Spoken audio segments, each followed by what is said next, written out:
Well, good morning, friends. Pastor Sam Dennis here on July the 4th in 2026, our nation's 250th anniversary.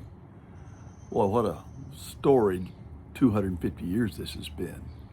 I was sitting out on the course last evening with some friends and people from the community, and we were watching the fireworks that were going off down at the local club right there. Our kids were down there in the chaos, our grandkids, and we oldsters were just kind of sitting out on the fairway and enjoying it from there, trying to stay away from the crowd. And it was gorgeous. And as we talked about all the things that America seems to have accomplished in these 250 years, amazing, and much of which has been accomplished really in the last 100 years. Setting our sights on this history, been focusing our minds on that of this nation, we have a tendency always to romanticize perhaps how everything went. But the truth remains that it wasn't just about taxation that caused this country to begin. It was about the ability to self-govern, the desire for freedom, to be taken away from the tyranny of others, to be able to have the rights to do what they wanted to do. Taxes alone would not have caused that. It was just the idea that they had no voice at all. And in the middle of all of that, I couldn't help but think about my perspective today on the politics of our time. No doubt, the poles of our country are extreme to the right and to the left today. And there seems to be no middle ground, no compromise, no negotiation, no working together. And I think what bothers me most is not the discussion, really not the different opinions, but what bothers me the most is our lack of ability to move forward and to move beyond that in spite of our differences. Community is hard. And as a Christian, I have to process some of this. At times, as a Christian, I catch myself not being a Christian, not being all that God has called me to be. But recently, some of you know, in the Bible study I attend on Tuesday mornings, we've been studying the Beatitudes, the teachings of Christ in Matthew 5, 6, and 7. In those teachings, we keep going back over the fact that the intended audience for Jesus was his disciples. No doubt there were other people there, some who were derisive, some who were against, some who were curious, some who just came along because of the crowd. It says at the end of all of that the crowd dispersed and they were all amazed, but the disciples listened intently. I don't know that they fully understood what Jesus was saying, but in Jesus' time, there was a group of people, we call them the Pharisees because that was their political bent and their religious bent. They were people who would consider themselves very righteous and considered themselves very right in every way. They obeyed the law. They did all the right stuff. But Jesus penetrated deeper into the heart. It's easy for us to criticize the Pharisees because Jesus talks against them so many times, and they seem to be the ones that gave him a lot of trouble. But these were people who believed in the resurrection, who believed in the Messiah coming. They believed in so many good things, but their goodness was not good enough because of their heart. What did Jesus say?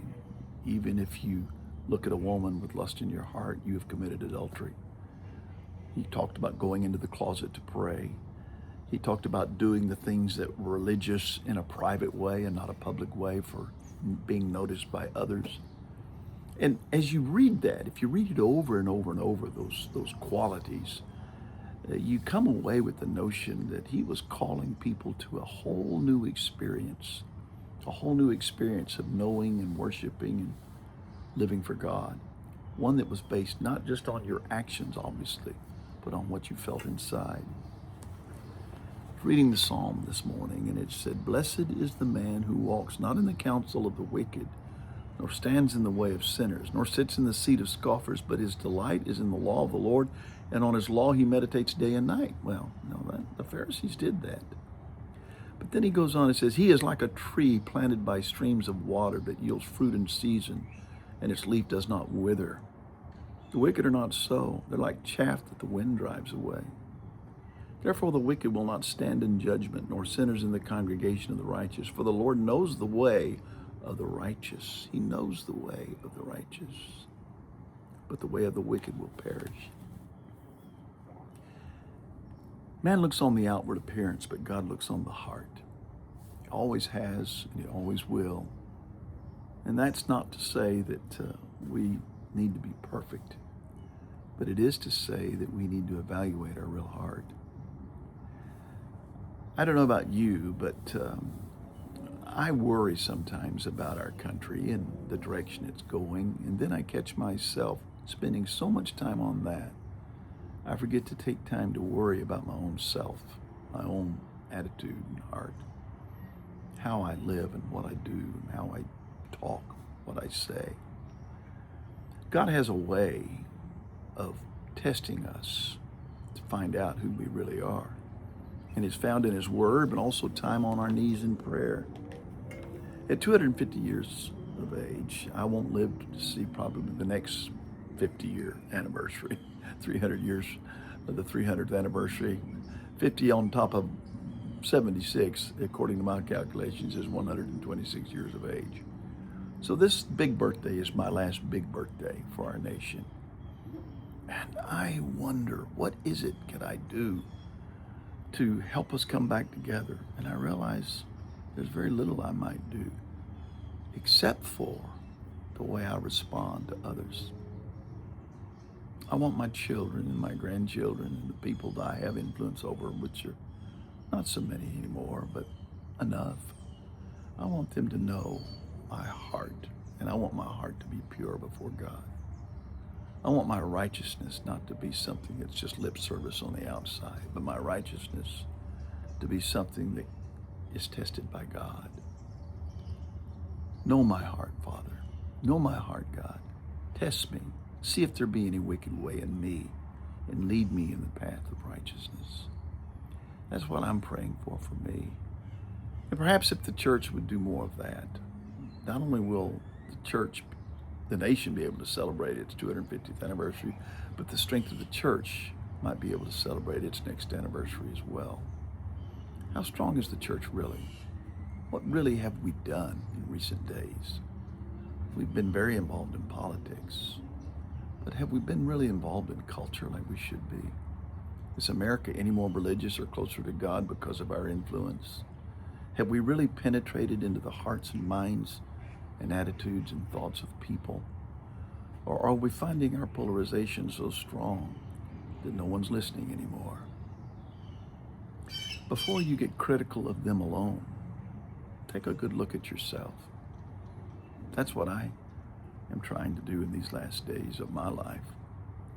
And I know this is a hard thing to hear because it's not popular right now to say, but the church still needs to be the church. No matter what happens politically, we need to serve the purposes of God. And when we do that, we'll find that we may not change the nature of everything, but we'll certainly change and influence those with whom we know well.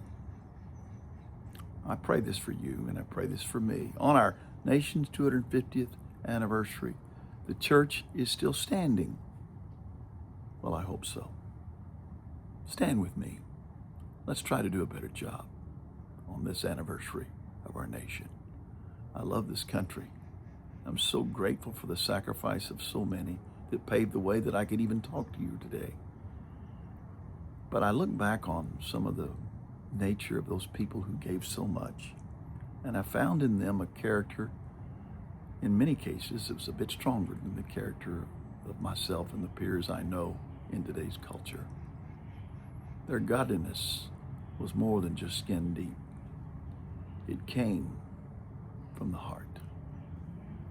God bless you, and happy anniversary, United States of America.